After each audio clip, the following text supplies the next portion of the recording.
Namasté les amis, c'est Lucas pour un nouveau podcast. Alors aujourd'hui, on va parler des Philippines. 7 choses à savoir avant de partir. 7 choses importantes, 7 choses secondaires ou anecdotiques. Bref, c'est un petit mélange de tout ce qui m'est venu à l'esprit.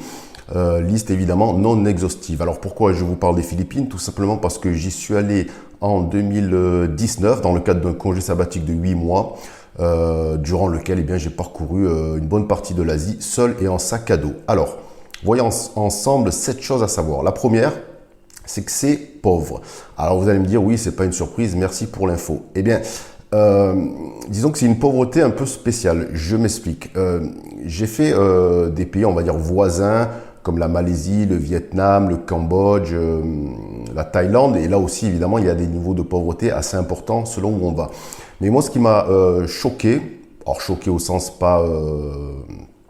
j'allais dire ça m'a pas bloqué, mais ça m'a surpris surtout, c'est que le modèle philippin, pour moi, ressemble assez au modèle indien. C'est-à-dire qu'il y a une forme de mélange et de ségrégation. C'est-à-dire, par exemple, je vous prends un exemple, je vais parler de Cebu City, où je suis allé.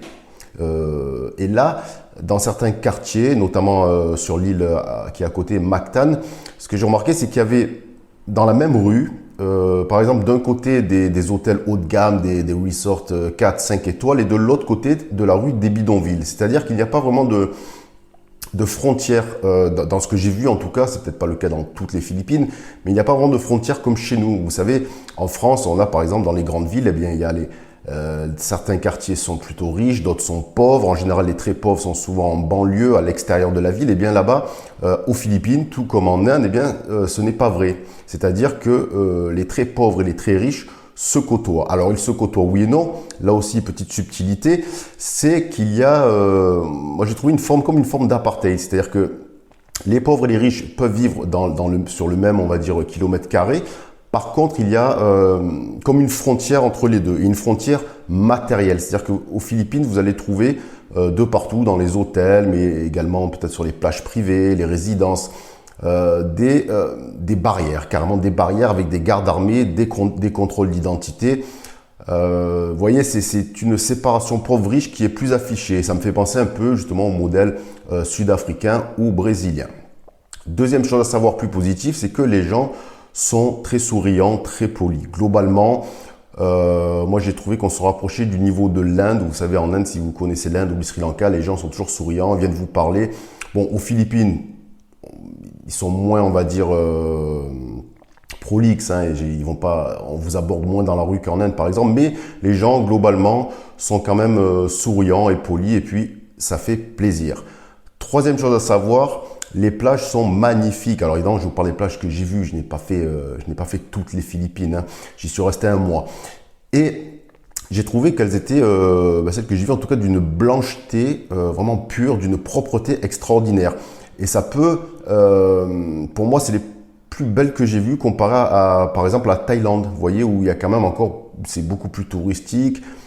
C'est pas sale, mais bon, des fois, il y a un peu de laisser-aller, forcément, avec la masse de tourisme et la masse de travailleurs pauvres que ça attire.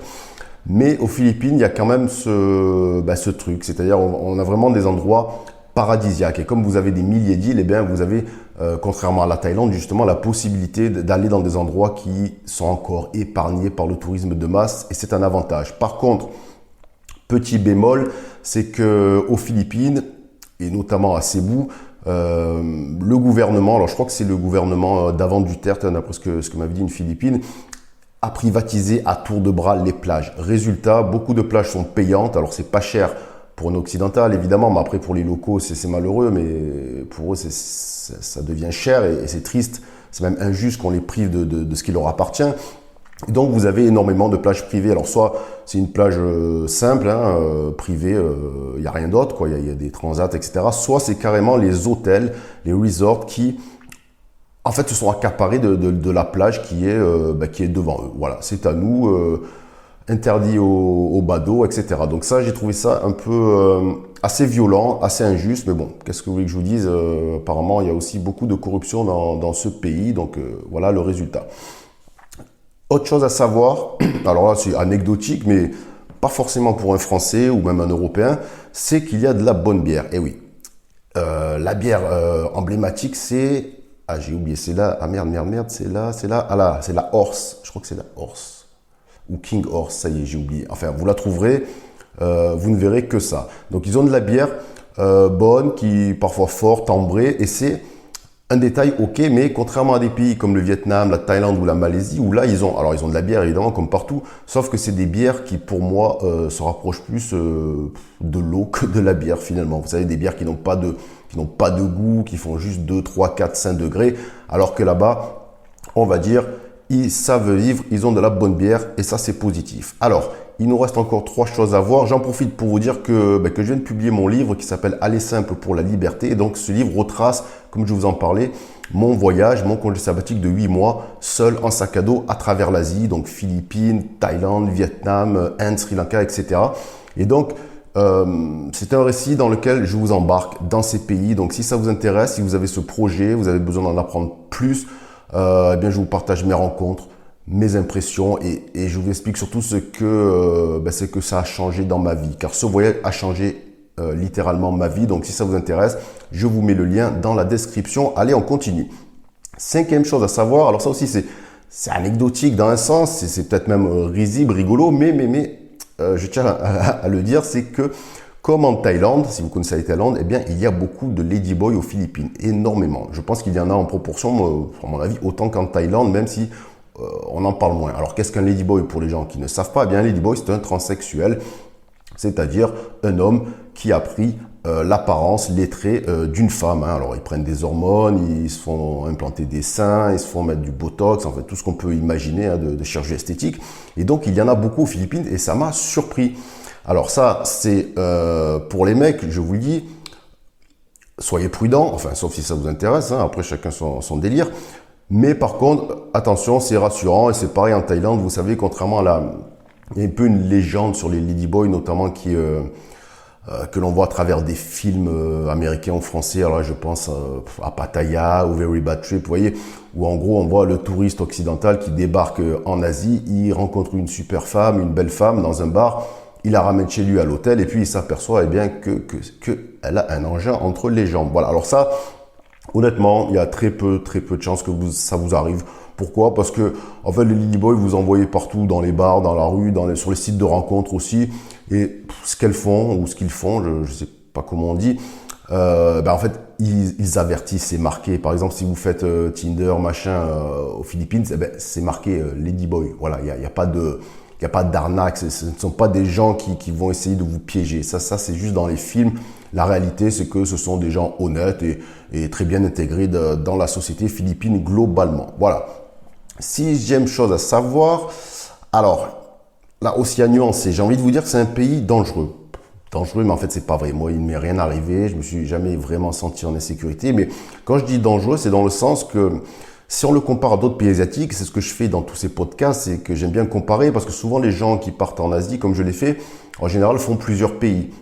Donc, c'est sûr que si on compare les Philippines à la Thaïlande, à la Malaisie, au Vietnam, oui, c'est un peu plus dangereux. Alors, c'est un peu plus dangereux, pourquoi? Pour plusieurs raisons. Déjà, il y a une pauvreté extrême qu'on ne retrouve pas forcément partout en Asie.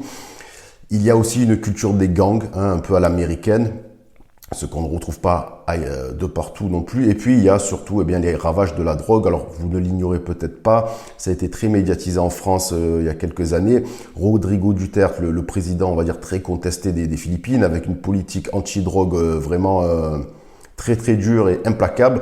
Donc, lui, vraiment, il a voulu éradiquer la drogue. Je ne sais pas s'il est arrivé, mais il y a eu une répression très violente envers les dealers, parfois même les consommateurs. Et donc, cela explique cela. Voilà, si on met la drogue, il y a beaucoup de drogue comparé à d'autres pays asiatiques où c'est pas autant le cas. Plus de la pauvreté, plus une culture des gangs, plus aussi, j'allais dire, à relativiser, mais une culture des armes, c'est-à-dire que il y a plus de gens armés aux Philippines que par exemple en Inde ou au Vietnam. Hein. Je me demande si c'est pas hérité peut-être de la colonisation américaine. Hein. Les Philippines ont été colonisées par les Américains après les Espagnols. Donc voilà, résultat, c'est pas que c'est plus dangereux, mais faites gaffe. Voilà, soyez plus sur vos gardes. Je vous donne un exemple concret. Moi, j'étais en Inde 3-4 mois avant. En Inde, je me suis retrouvé à me balader dans des bidonvilles. Alors, non pas par curiosité, mais parce que, en Inde, vous savez, à Bombay, vous baladez, il y a des bidonvilles partout. Donc, des fois, vous en traversez un comme ça. Et puis voilà.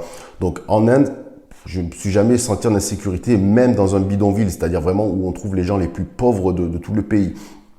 Les gens s'en foutent en fait, hein, ils ne vous calculent même pas. Tandis qu'aux Philippines, il m'est arrivé en promenant dans alors, bidonville ou semi-bidonville, hein, n'exagérant rien, mais où là justement les gens me dévisageaient, s'arrêtaient à mon passage, vous voyez, ne souriaient pas, ils étaient un peu peut-être stupéfaits que je sois là ou peut-être que je les dérangeais, j'en sais rien. Donc voilà, il y a quand même une petite différence. Ne soyez pas parano, ça sert à rien, il va rien vous arriver, mais soyez un peu plus prudent que dans d'autres pays asiatiques, hein. N'allez pas n'importe où. Moi, j'allais un peu n'importe où parce que bon, après j'avais l'habitude, ça faisait des mois que je vadrouillais en Asie, donc voilà, j'avais un peu de recul. Mais si vous allez juste 15 jours en vacances, ne faites pas les cons. Et puis un conseil, mais ça c'est comme partout ailleurs, ne vous baladez pas avec une montre au poignet, avec des habits trop qui montrent, on va dire, votre niveau de vie. Soyez cool, un short, t-shirt sans marque, pas de montre, le téléphone dans les poches, et puis tout se passera bien. Voilà.